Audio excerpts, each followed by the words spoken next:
보신 것처럼 윤석열 대통령은 탄핵안이 가결된 뒤에는 관저에서, 구속된 뒤에는 구치소에서 여론전을 펼치고 있습니다. 설 연휴가 끝나면 본격적으로 시작될 윤 대통령의 구치소 정치. 대통령실 출입 기자와 좀 더 이야기 나눠보겠습니다. 자, 강유현 기자.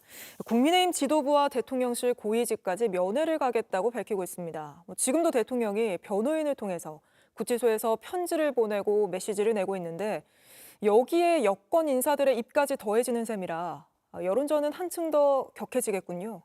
네, 맞습니다. 국민의힘에선 이미 권성동 원내대표와 또 윤상현 의원이 면회 계획을 밝혔고 또 대통령 비서실장인 정진석 실장도 간다고 했습니다. 정 실장은 JTBC에 한 번 뵈야 되지 않겠냐면서 다른 수석 비서관들도 다 같이 가기는 어려울 것 같다며 개별적으로 가게 될 것 같다고 했습니다. 네. 앞으로 윤 대통령이 이들을 통한 메시지 노출이 가능해지면 여론전은 더 본격화될 거란 분석이 나옵니다. 앞서 윤 대통령은 계엄 선포 이후에 이 공수처에 체포되기 전까진 한남동 관저에 머물면서 메시지 정치를 했는데요. 지지자들에게 편지를 쓰고 또 관저를 찾은 정치인과 변호인단을 통해서 메시지를 발신하는 시기였는데 네. 이제 그 장소가 구치소로 옮겨갔다. 이렇게 분석할 수 있을 것 같습니다.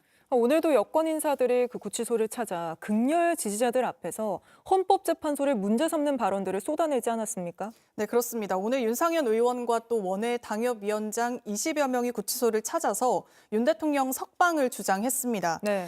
이들은 대통령이 방어권을 전혀 보장받지 못하고 있다 이런 주장과 함께 2030 청년을 포함한 이 국민들이 대통령이 계엄을 택한 뜻을 알기 시작했다라면서 함께 싸워야 한다 이렇게 지지층 결집을 호소했습니다. 하지만 서부지법 폭동 사태처럼 이런 발언들이 지지자들을 부추기고 있다는 지적이 나오고 있는데요.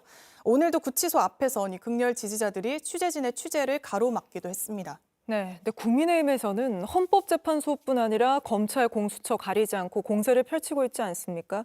국민의힘 안에서는 이런 부분에 대해서 우려가 없습니까?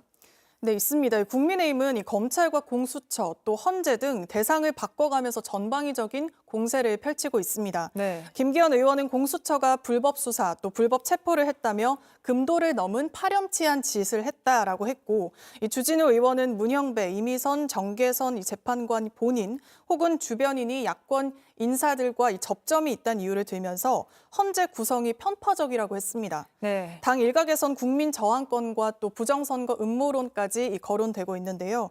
당이 윤 대통령 옹호에 경도되는 걸 보면서 한 국민의힘 의원은 JTBC에 국민 보시기에 어떨지 두렵다 이렇게 우려를 전하기도 했습니다.